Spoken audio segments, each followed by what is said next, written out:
that we, the people, need to be regulated, manipulated, coerced, enslaved, and killed at will. So the opportunity is for us to come out of that insanity, lest it cost us our lives and our children's lives and future generations.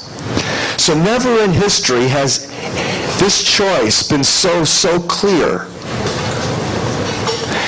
Now, the greatest news of all is that what we're about to do tomorrow is going to shift things dramatically. The reason for that is because you were created through the spoken word with a lot of love. And that the miracle note we now know is love, and we now know how to play it and sing it. And this thing called the covenant or the contract, in fact, tomorrow, the modern day Ark of the Covenant, when we sing here on the West Coast at 10 a.m., and we're going to be actually singing at the exact same time that our brothers and sisters at the holiest of holies in the Temple Mount in Jerusalem are going to be singing for likewise the water. And from my knowledge and my understanding, for the first time in centuries, as prophesied, the water has started to flow underneath the Temple Mount. And at tomorrow's date, if you go into the book of Revelation 13, which is all about ousting the beast out of the water, the petrochemical pharmaceutical beast, not just out of the waters that are polluting water outside of us, but also in our Holy Spirit-filled temples. That's what the whole chapter 13 of the book of Revelation is all about. And if you go to chapter 13, verse 5, it says, when that beast comes out and is forced out of the water, you have to go look at Revelation 14:1. It says, by 144,000 humble servants of the Creator who assemble in the end times to sing a new song in such a way as to instantaneously and miraculously shift the energy and the frequency and the resonance of humanity's hearts. And you look at Revelation 13:5 and says, when that beast comes out of that water, civilization has 42 months precisely of experiencing the most hellacious, most difficult time in history. And if you look at the Mayan calendar that ends on December 21st, 2012, and you count precisely 42 months back from that, you get to June 21st, 2009, tomorrow. Now, Reverend Roxy Hampton and our sisters and brothers in Hawaii can feel extremely blessed and proud for the contribution that they have made for actually setting this date without even reading the book of Revelation. Yeah, they read it, but they didn't consult it for that date. And the truth is that it's real simple. The fact is that the Creator gave you, just like you want to give your children, all of the tools necessary to create peace on earth, world health, lasting prosperity in all ways, eternal. And the labiatum, the lips, if the Creator created through the spoken word, sound, the lips, do, re, mi, fa, sol, la, you have lips that will likewise chant and pray together tomorrow. And just like the love in the Creator's heart that created all we, the children, literally tomorrow your hearts shall pour out with love and thanks and honoring the great Creator, because that's what you like as a child to do. Thank the parent that created us and has blessed us and has given us so much. So, the covenant is about faith.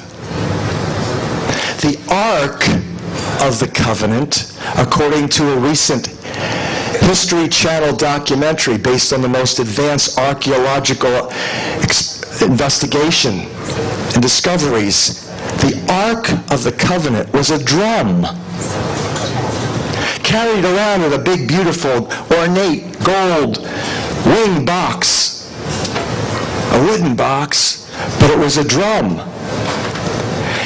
And White Eagle Medicine Woman and the folks watching us tonight from Israel will be playing a drum that plays in 528 hertz frequency tomorrow at the Temple Mount at that precise time, 10 a.m. on the West Coast. And again, we're going to be getting together for all the other folks worldwide who have different time zones and scheduling problems. We're going to do it again a second at 5 p.m. So please make both if you're able to. And the mission is to do the same thing that the Creator had in store for us. A lot of faith and trust in we the children. To be blessed with this extreme outpouring of love. Outpouring. This superconductive creative juice, water. So without further ado, I think we're pretty much set for Dr. Emoto's presentation. Hiro, are you all set, or do you need a couple more minutes? We have an interruption. There are 2 birthdays tonight. One is for Dr. Len, it's his birthday, and my co-producer who helped me make this happen for LiveH20, co-producer of MissionLife.org, Carolyn, Jake, over there. And I want to say happy birthday to you. Happy birthday to you. Happy birthday to you. Happy birthday, Leonard. Happy birthday to you.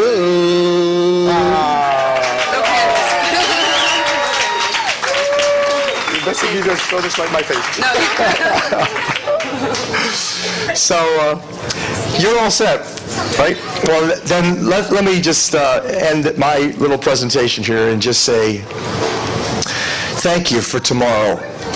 It is your faith that is the covenant, the contract. The ark of the covenant, the ark of the contract. The ark is a part of a circle. The sacred geometry and mathematics of that circle speaks to love in 528.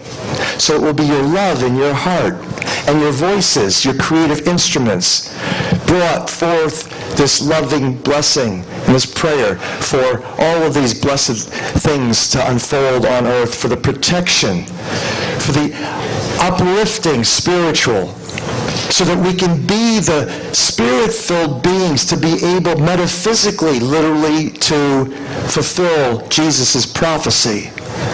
That we can be on this planet in the physical, but yet move out in the metaphysical, in the spiritual, so that we can withstand the electromagnetic frequency, as well as the intoxication, viral assaults, etc. That is the freedom that we've all longed for. In essence, we're going home. Home is where the heart is.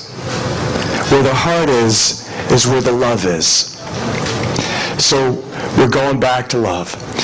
With that, let me introduce to you my dear friend and colleague, Dr. Masaru Emoto, who, without his work, none of this would have ever happened.